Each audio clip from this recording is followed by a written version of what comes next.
बिस्मिल्लाहिर्रहमानिर्रहीम अस्सलाम वालेकुम। आऊं आहियां आबिद अली मगरियो। अभी ॾिसी रहा आहियो जैकब न्यूज़। सब खां पहिरियां जैकब हेडलाइंस। पाकिस्तान में शवाल जो चंड नज़र अची वियो आहे।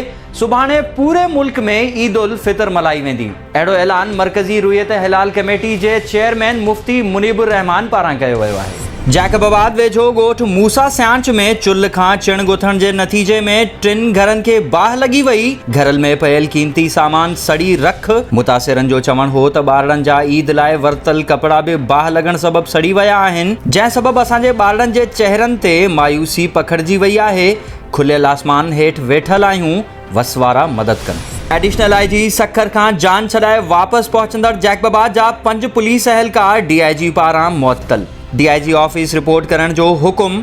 DIG लाड़काणो पारां CIA जे वॾे मुंशी उमर बंगलानी, आसिफ शांडियो, नदीम सरकी समेत 5 पुलिस अहलकारनि खे मुअत्तल कयो वियो। वाज़े रहे त उमर बंगलानी खे हाणोके SSP पारां तेल स्मगलिंग कंदे बि पकड़ियो वियो हो, जंहिंखे बाद में बासरनि जे चवण ते मुआफ़ी ॾिनी वई, जॾहिं त उमर बंगलानी खे मुख़्तलिफ़ वक़्तनि ते स्मगलिंग समेत ॿियनि अवामी शिकायतुनि ते केतिरा ई भेरा DIG ऑफिस लाइन हाज़िर कयो वियो आहे, पर हर भेरे खेसि मुआफ़ी ॾेई ॿीहर कलूर करण लाइ मुक़ररु कयो थो वञे। घारो वेझो जाम ब्रांच वटि सुज़ुकी ऐं मोटरसाइकिल में टक्कर, 3 ॼणा फौत, 5 औरतूं ज़ख़्मी। फौतुनि में 55 वरनि जो हनीफ शोरो, 25 वरनि जो फैज़ान पठान ऐं 20 वरनि जो शान राजपूत शामिल। मीरपुर माथेलो वेझो बोज़दार फार्म वटि टायर बस्ट थियण सबबि कार खामे में किरी पई। हाईकोर्ट जो वकील ग़ुलाम रसूल शाह ज़ख़्मी। इलाइक़े वासियुनि खे ज़ख़्मी हालत में कढी मीरपुर माथेलो अस्पताल पहुचायो।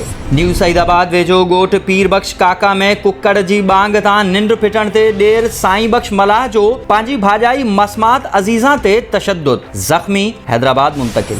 ओबावड़ो जे ॻोठ जंदो चाचड़ जे रहवासिन अब्दुल रहीम चाचड़, अब्दुल गनी ऐं ॿियनि जो कमू शहीद पुलिस चौकी जे इंचार्ज अल्लाह जवायो रिंद ऐं डॉक्टर निसार सूमरो ख़िलाफ़ नेशनल प्रेस क्लब आॾो एहतजाज। पंहिंजी बिरादरी जे माण्हुनि सां ज़मीनी तकरार तां झेड़ो हलंदड़ आहे, जंहिं ते चौकी इंचार्ज ऐं डॉक्टर असांजे मुखालिफ़नि खां रिश्वत वठी असां ख़िलाफ़ कूड़ा लेटर ऐं सर्टिफिकेट ॾेई कार्रवाई करे रहिया आहिनि। मटियारी में मटियारी माइनर जे पूछड़ी वारे आबादगारनि जो पाणी न ॾियण ते आबपाशी खाते ख़िलाफ़ आबादगारनि जो हाजी अब्दुल रज़ाक मेमण जी अॻवानी में एहतजाज।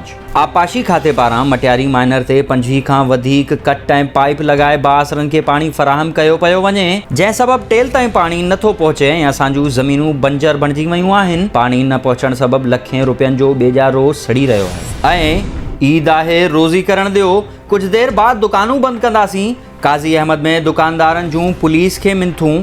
दुकान बंदि करण में देरि करण तां पुलिस अहलकार आपे खां ॿाहिरि। दुकानदारनि खे कुटको, लठियुनि जा ज़ीपट गिरफ़्तार। ही हुयूं हेडलाइंस। वधीक ख़बरुनि ऐं तफ़सील लाइ विज़िट कयो असांजी वेबसाइट www.jacobnewshd.com ऐं फेसबुक ते फॉलो कयो। ॾिसंदा रहो जैकब न्यूज़, ख़बर खां हक़ीक़त ताईं।